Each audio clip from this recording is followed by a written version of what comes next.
La vida eterna es una obra completamente trinitaria, es decir, hay participación de los tres, porque el Padre es el Dios que debe ser conocido y Jesucristo, el Hijo, es quien lo revela, porque solo a través de Él dice: yo soy la verdad, soy el camino y soy la vida, soy a través de Él.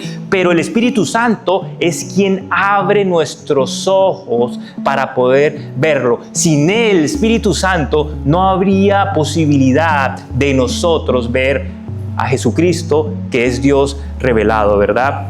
Nadie puede conocer a Dios por sí mismo, hermano. Mi nombre es John Duarte y quiero darles un saludo muy fraternal y bueno, dar gracias a Dios por la posibilidad de reunirnos un domingo más en este estudio del Evangelio de Juan que hemos venido desarrollando ya hoy, arrancando al capítulo 17.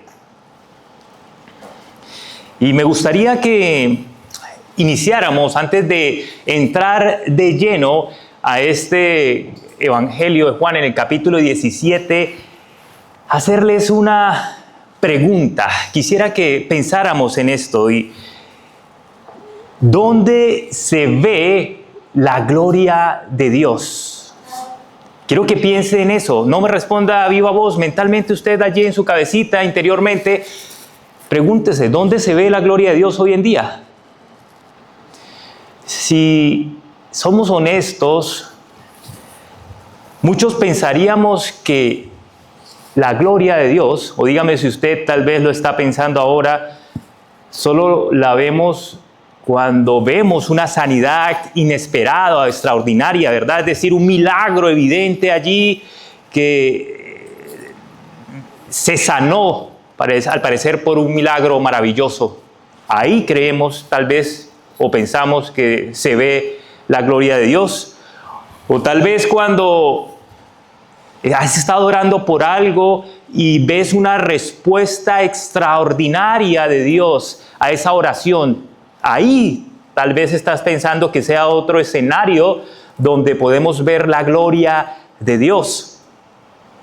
O tal vez, y esto es lo más común, cuando vemos que no, todo en la vida es corintellado, está maravilloso, todo va sobre rieles, dicen, éxito por donde quieras que vayas, como dicen, todo lo que toca es oro, todo lo que haces sale bien, llegas a la parada del bus, ese día que tú estás ahí, el bus justo estaba como esperando que llegas en el momento oportuno, todo sale de manera perfecta, ¿verdad? Entonces, cuando hay ese éxito en nuestra vida, ya sea profesional, en el trabajo, tengo ese ascenso, todo ese tipo de escenarios, creemos que ahí solo está la gloria de Dios. Cuando hay esa victoria o ese logro, ese éxito palmario, evidente, visible, ahí decimos: Dios se glorificó, gloria a Dios, como le damos por esas situaciones, ¿verdad? Y no está mal pensar eso, no me malentienda, no está mal. Lo que está mal es que reduzcamos y pensemos que solo en esos escenarios Dios puede glorificarse. Porque evidentemente Dios obra de muchas maneras y lo hace en esas ocasiones que seguramente usted ha venido pensando. Pero hay algo más que debemos considerar. ¿Qué pasa cuando no hay ese milagro? ¿Qué pasa cuando la oración que has estado haciendo por años todavía no ha sido respondida? O tal vez te dijo Dios no a esa petición. ¿O qué pasa cuando en lugar de esa victoria y esos logros y ese éxito abrumador a donde quiera que vayas, por el contrario hay sufrimiento? ¿Significa eso que Dios ya no está siendo glorificado? Tal vez hemos reducido la gloria de Dios a los momentos en que todo nos sale bien. Y todo nos sale bien al criterio, a nuestra conveniencia propia. Ahora quiero que escuches esto. Jesús En el capítulo 17 hemos visto desde el 13, ya es el discurso final. Jesús está a horas de ir a la cruz. Y aquí no hay, en este momento, no hay un milagro así visible que tú digas, o no hay una salida visible a lo que parece que Jesús tiene o tiene que ir, que es la cruz. Y todo lo que esto conlleva antes de la misma. No hay en este escenario una aparente victoria que uno diga, wow, esto vamos ganando, ¿verdad? Sino se ve un escenario totalmente distinto. Y mira, a pesar de todo esto, lo que Jesús dice, y ya vamos a leerlo en el texto, Padre, la hora ha llegado, glorifica a tu Hijo. ¿La hora ha llegado? Si usted y yo sabemos que cuando dijimos es mi hora, es mi momento, es cuando uno dice mi mayor esplendor, cuando yo estoy en el éxito, en la cumbre, ¿cierto? Decimos esa es mi hora, es mi momento. Si he escuchado decir llegó mi momento y es el momento de mayor éxito en apariencia para nosotros. Pero Jesús dice ha llegado mi hora. La pregunta es ¿cómo puede la cruz, a donde va Cristo en ese momento, siendo la cruz un instrumento de muerte para los romanos, y en ese contexto lo entendemos allí, ¿cómo puede ser eso un lugar de gloria, como lo está manifestando Cristo? Vayamos al capítulo 17, vamos a estar en el versículo 1 al 5. Quiero que me acompañen en la lectura de estos 5 versículos de este capítulo 17. Va a encontrar usted en su Biblia, voy a leer la Nueva Biblia de las Américas, la versión, y usted va a encontrar en un título como la oración intercesora de Jesús. Algunos lo llaman la oración sacerdotal de Cristo. Y es que cuando el rabí oraba, tenía la costumbre de orar a viva voz, lo hacía en un momento crítico con sus discípulos, no solo para animarlos y guiarlos, sino para enseñarles, para discipularlos. Eso hacía el rabí con ese tipo de oraciones sacerdotales. Pero quiero que entregamos en el texto. Dice Juan 17, acompáñenme a leer.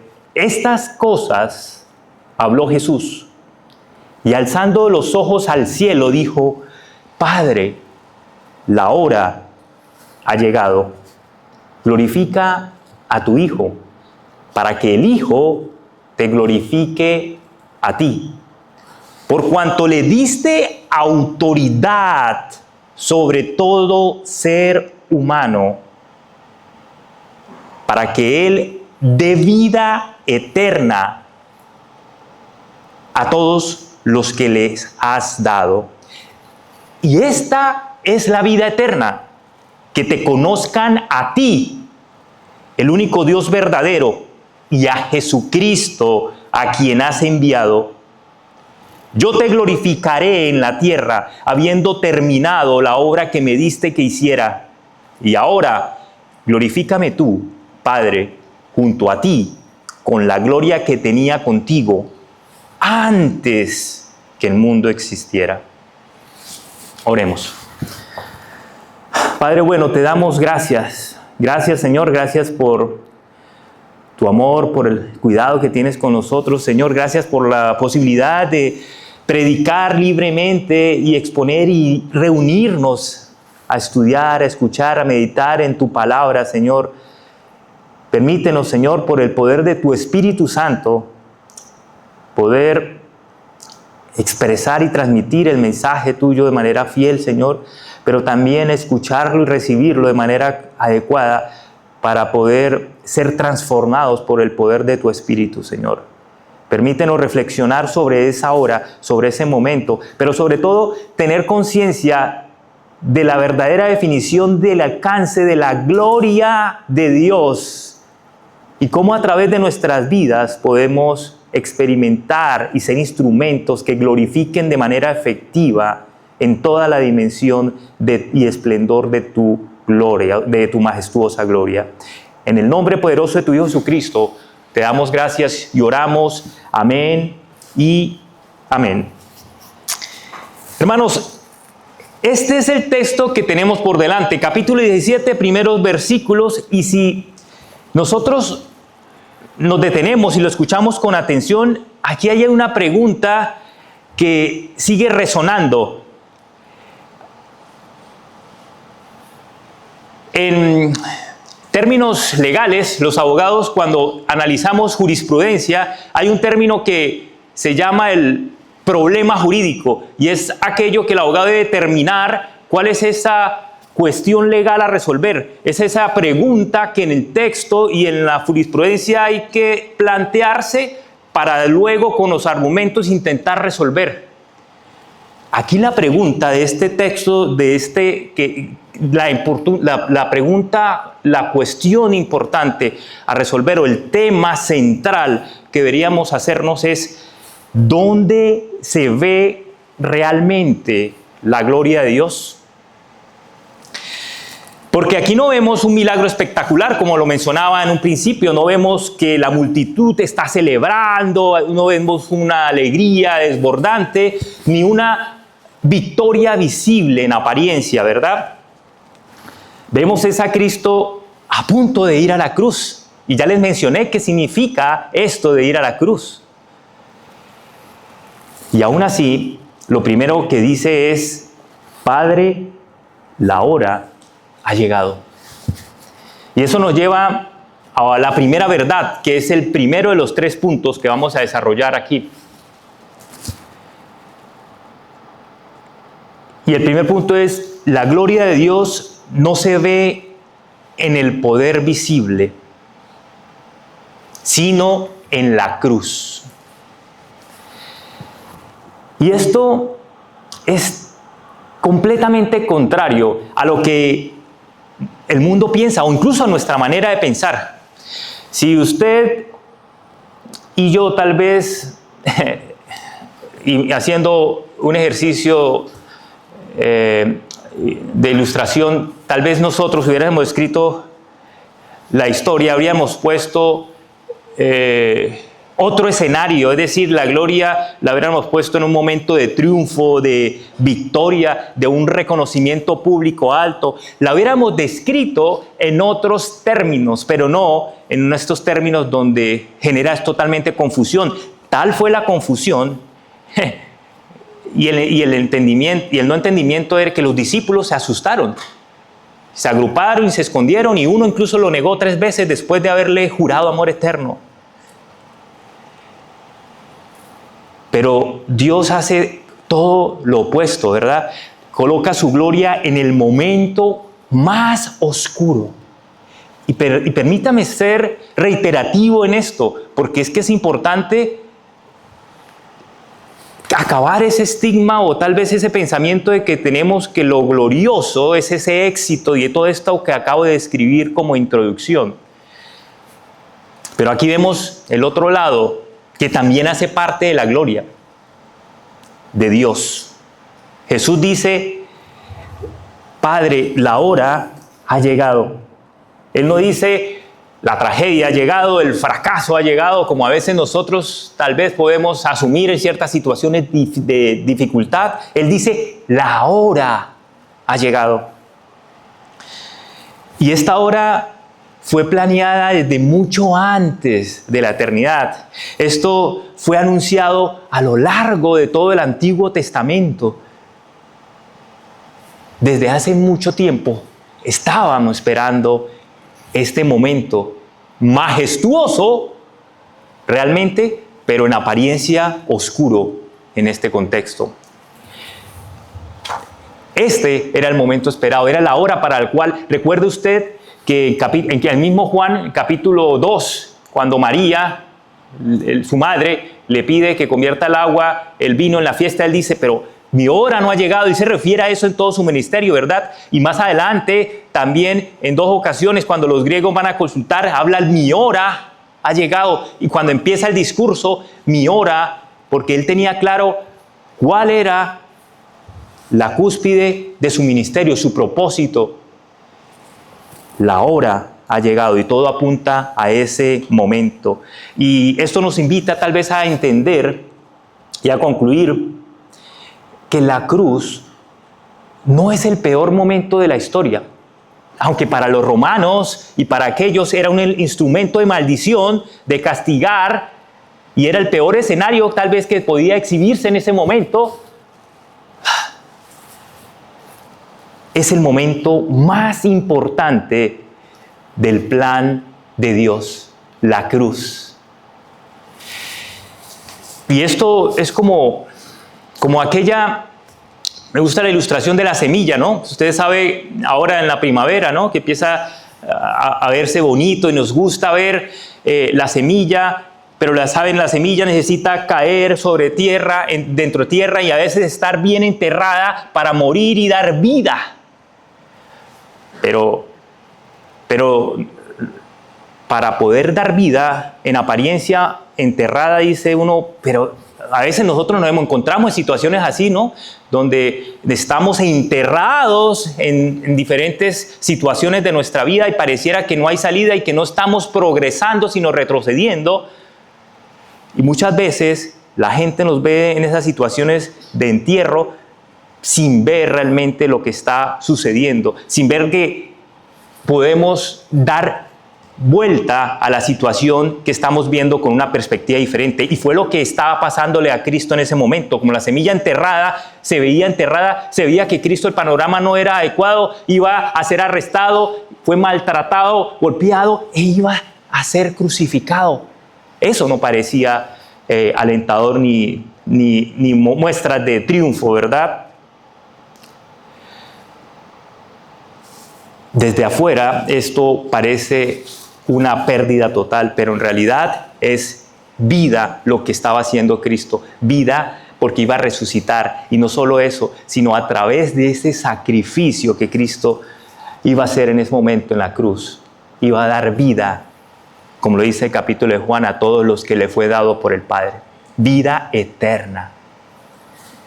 ¿No le parece a usted maravilloso? Después de ese escenario oscuro, cómo Dios se glorifica en medio de esa aparente tormenta, o aparente no, real tormenta, pero que pareciera un aparente mal audicio, se convierte en el mayor esplendor de su gloria. Y esto nos lleva a concluir en este primer punto que Dios no siempre se glorifica sacándote del sufrimiento. O dígame, cuando usted está en una situación difícil, no, Señor, lo primero que haces es sácame de esto.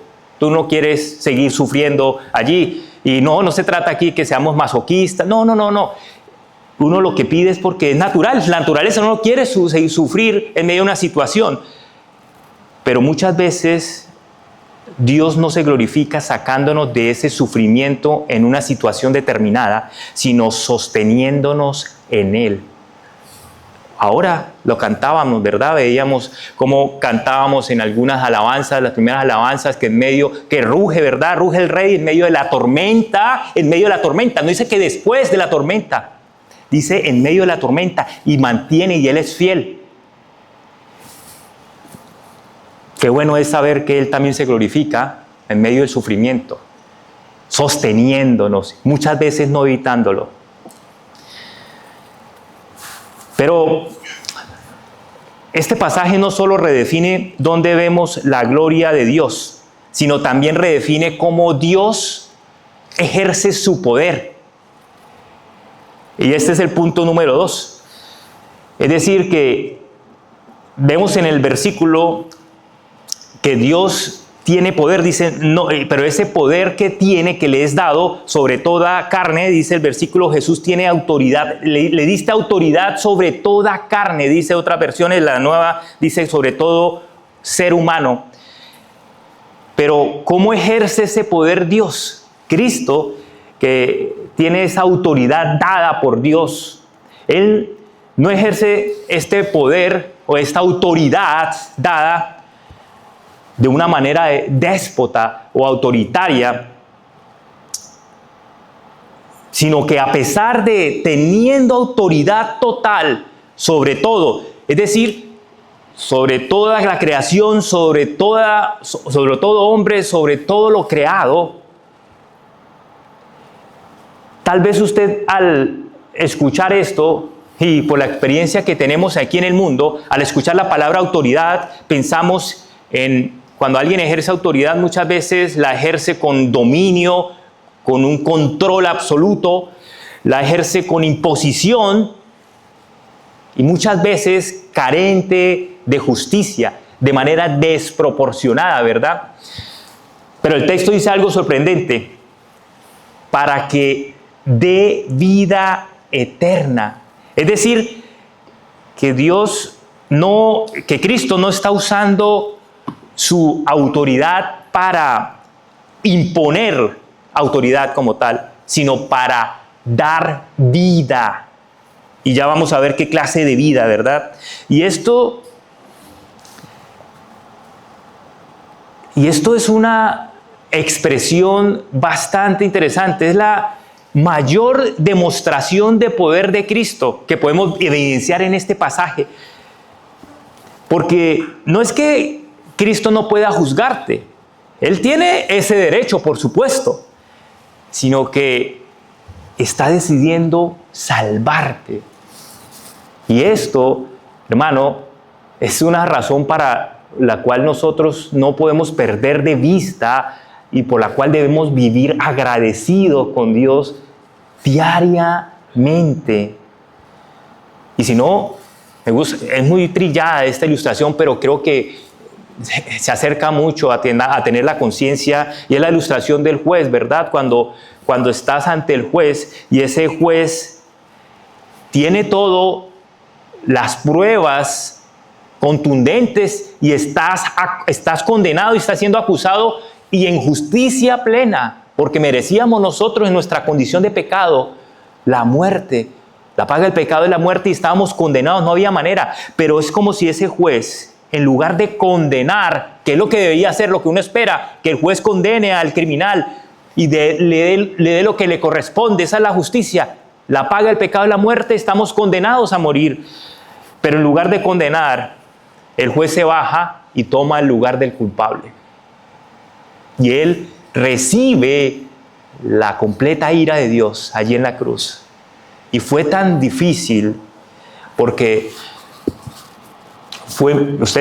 estas películas que usted alcanza a ver, incluso La Pasión de Cristo, que es la que algunos dicen que se acerca más, no alcanza ni siquiera a uno, pero le da una idea de todo el sufrimiento y todo el padecimiento, de cargar el peso del pecado de todos nosotros, quienes fuimos elegidos. Y tanto así, sentir la ira de Dios, cargarla a sí mismo. Y recuerde usted que mismo exclamó: Padre, ¿por qué me has abandonado, verdad? Que se sintió, ese fue el momento más difícil, cuando sintió el peso total del castigo y de la ira de Dios. Y esto representa la cruz entonces, por eso es el momento más grande de gloria. Y qué bueno es saber en este punto que Cristo no está usando este poder y esta autoridad que tiene sobre todos para aplastarnos y para darnos lo que merecemos, sino para darnos vida y vida eterna. Esa es la gracia de Cristo que nos sostiene y por la cual debemos nosotros vivir de esa manera. Pero entonces, ¿qué es realmente esa vida? Esa vida eterna que nos está dando Cristo, que si estamos diciendo que en vez de aplastarnos y usar su poder y su autoridad, nos está dando vida, ¿qué tipo de vida es? Dice el texto que es vida eterna, ¿verdad? ¿Qué es realmente esa vida eterna? Sería nuestro punto número 3, esa vida eterna. Y esta vida eterna no es saber, mire, lo resumí de esta manera, no es saber, sino conocer.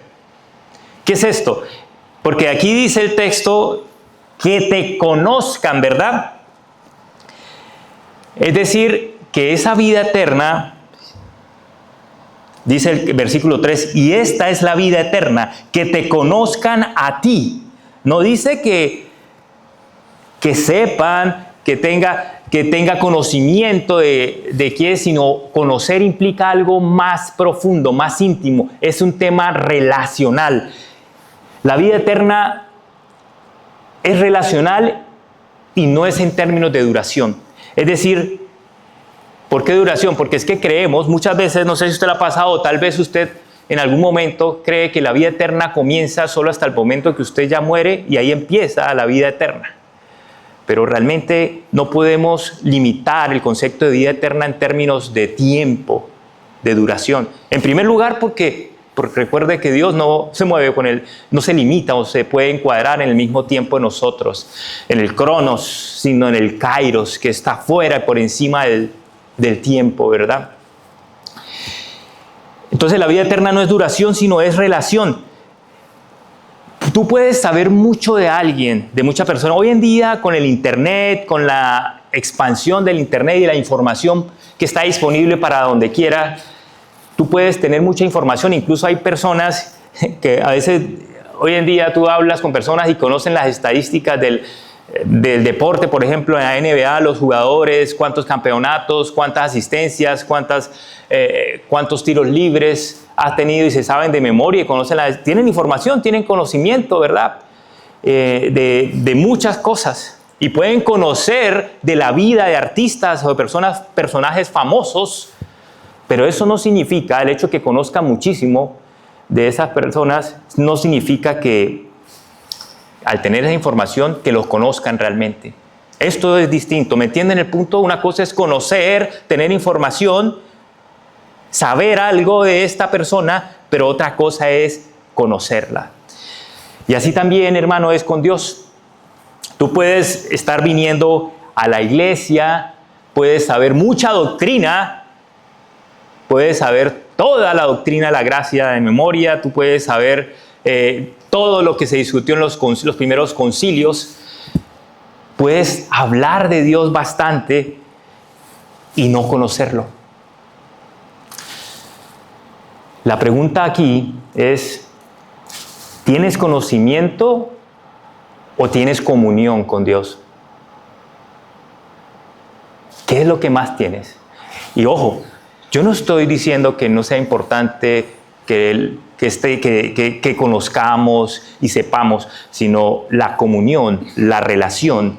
Eso es lo que marca el punto de la vida eterna que Dios nos habla. La vida eterna es vivir, relacionarnos íntimamente con Dios y estar eterno. Esa es la vida eterna porque vamos a estar relacionándonos con Él todo el tiempo. Por eso no se entiende cuando usted dice que personas dicen, no, esto, ¿ha escuchado usted tal vez en el mundo? Cuando está en el mundo, yo no me quiero ir a la iglesia porque capaz me convierta, dicen, ¿no? Capaz caiga a los pies y me vuelva cristiano.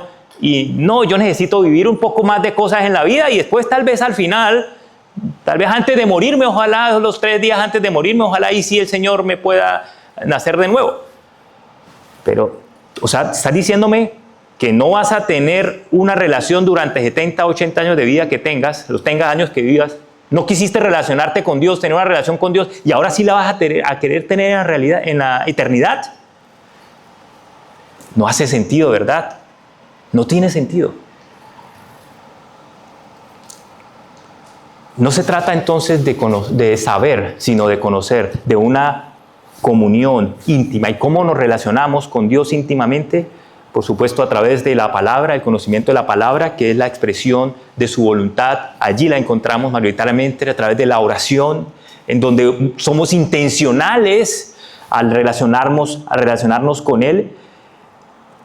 Entonces, qué bueno es que nosotros seamos conscientes de la importancia de esa comunión con Dios a través de Cristo. Quiero tocar algo también importante porque aquí hay algo profundo que encontraba en este pasaje y que creo que es importante destacar.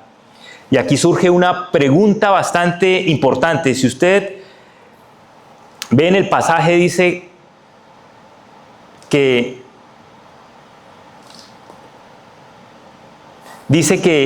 aparentemente aquí están interactuando el Padre y el Hijo. ¿Sí? Si usted ve el versículo, habla del Padre. Jesucristo está orando al Padre donde dice glorifica a tu Hijo para que el Hijo te glorifique a ti. ¿verdad? Usted ve la interacción entre el Padre y el Hijo. Entonces, si la vida eterna, según este pasaje, es conocer al Padre y al Hijo, porque dice que te conozcan a ti, le dicen en el versículo 3, a Jesucristo. Ellos son los que tienen vida eterna, los que te conocen a ti. No sé si usted se lo ha preguntado, pero entonces, ¿dónde está el Espíritu Santo ahí? No estamos hablando de la Trinidad. Y ahí estamos viendo solo el Padre y estamos viendo al Hijo. ¿Dónde está el Espíritu Santo?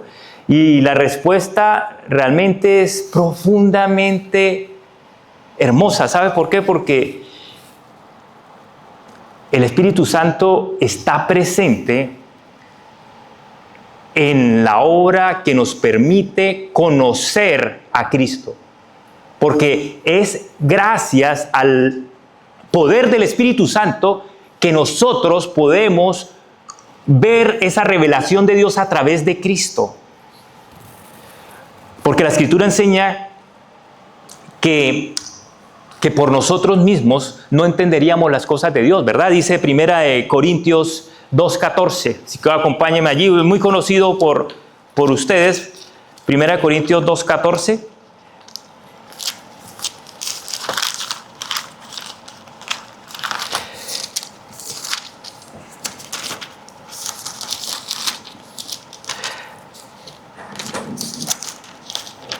Dice 1 Corintios 2:14, pero el hombre natural no acepta las cosas del Espíritu de Dios, porque para él son necedad y no las puede entender porque son cosas que se disciernen espiritualmente. En cambio, el que es espiritual juzga todas las cosas, pero él no es juzgado por nadie.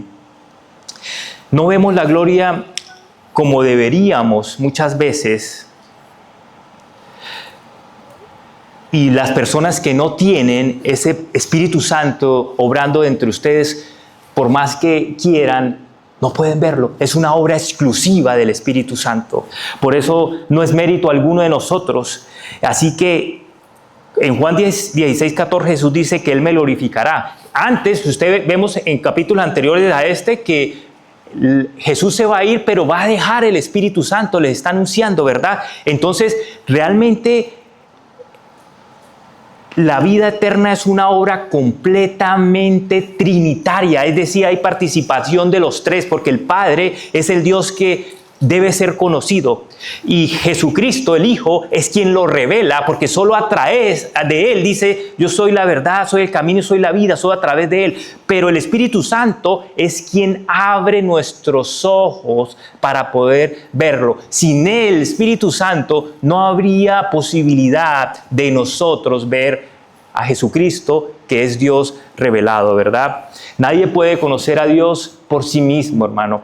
Así que, y esto es, me gusta mucho la ilustración del cuarto lleno de tesoros, un cuarto oscuro lleno de tesoro, de belleza, de arqueología majestuosa. Imagínese usted tal vez los mejores cuadros, la belleza mejor condensada en un cuarto oscuro. Pero si está oscuro, tú no puedes contemplarla por más que esté ahí contigo. Necesitas la luz, es decir, el Espíritu Santo en esa ilustración sería esa luz que te permite ver esa belleza en ese cuarto y es el que te permite ver a Jesucristo revelado y poder ser salvo también. Entonces la vida eterna, hermano, es una experiencia trinitaria y con eso quiero que pasemos al punto final y que es algo confrontador y se trata de que lo importante no es cómo empezamos, sino cómo terminamos. Jesús dice, he terminado la obra, ¿verdad?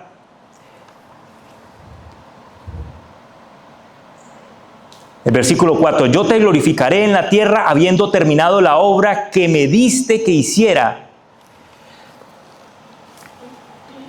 Aún Él no está yendo a la cruz en ese momento. ¿Por qué está diciendo he terminado la obra si ni siquiera ha ido a la cruz todavía? Él habla como si ya esto se hubiese cumplido. ¿Por qué?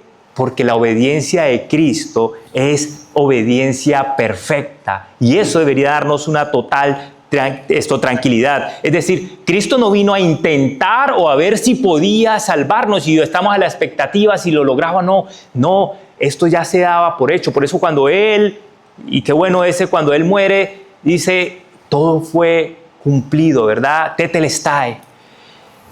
Su obediencia es perfecta y Él vino a cumplirlo. Y qué bueno que nuestra salvación descansa en la obediencia de Cristo y no en la de nosotros. Porque si muy bien tal vez hemos empezado, nosotros tenemos la buena actitud de empezar algunas cosas de manera positiva, la empezamos bien, pero con el tiempo, lo que dure nuestra fuerza de voluntad, hasta ahí van y ahí terminamos y nos arrepentimos o no podemos lograrlo y no terminamos muchas cosas. Usted sabe y podrá enlistarme cualquier cantidad de cosas donde empezamos y no terminamos lo que planeamos hacer. Y es que vivimos en una cultura así, ¿verdad? Que nos entusiasmamos inicialmente, tomamos decisiones emocionales o nos comprometemos rápidamente a las cosas y después no nos medimos y no podemos cumplir ese tipo de compromiso. Así es la cultura en la que vivimos, pero el cristianismo verdadero no se mide por momentos, sino el cristianismo verdadero se mide por la perseverancia. ¿Y qué significa eso de perseverancia? Que nosotros debemos permanecer cuando cueste, incluso. Es decir, como cristianos, si tú das la palabra para algo, después, no, es más cómodo decir que no, y paso no. Debes saber que tu sí sea un sí y sea una palabra honorable hoy en día. Entonces debes permanecer cuando cueste. Debes seguir cuando no hay emoción, es decir, que debes ser disciplinado y hacer las cosas que te toquen hacer y obedecer, así no estés motivado. Y obedecer incluso cuando hay dolor. Me gusta, hay un teólogo, Chambers, que habla de la obediencia y dice que la obediencia pasa por el quebrantamiento de la voluntad. Es decir, cuando rendimos nuestra voluntad a Dios, podemos llegar a esa obediencia. Y esa es la rendición que debemos hacer diariamente, renunciar a nuestra propia voluntad para sujetarnos a la voluntad de Dios. Y es lo que hizo Cristo en este pasaje. Jesús, Él no evitó la cruz. Él la abrazó con ese amor que lo motivaba, ese amor por nosotros y por su obra, y ese amor que lo llevó a que Dios lo enviara por cada uno de nosotros, como lo expresa Juan 3:16. Así que, qué verdad que nos invita a descansar y a quitarnos ese peso para cada uno de nosotros, porque tú y yo fallamos, pero Cristo no, y esa es nuestra esperanza. Es decir, en medio de cualquier situación que estés viviendo, debemos descansar en esa verdad, porque no se trata de empezar con entusiasmo, bien motivados, sino de terminar con fidelidad. Eso es lo importante en esta carrera. Así que si estás viviendo una situación de dificultad y no sabes si te sientes tal vez desanimado, esperemos que hoy, espero en Dios y en mi oración que esta verdad te consuele, te anime y puedas descansar en ella. Quiero que vayamos concluyendo ya este mensaje y concluyéndolo con la pregunta que empezamos. ¿Cuál fue la pregunta o el problema jurídico? Dirán en términos de abogado. ¿Dónde se ve la gloria de Dios entonces? Definitivamente no en el éxito, no en la comodidad, no en el triunfo visible, sino en la cruz. Allí es el momento de mayor esplendor. La cruz en donde Dios revela su majestad completa, sin reservas.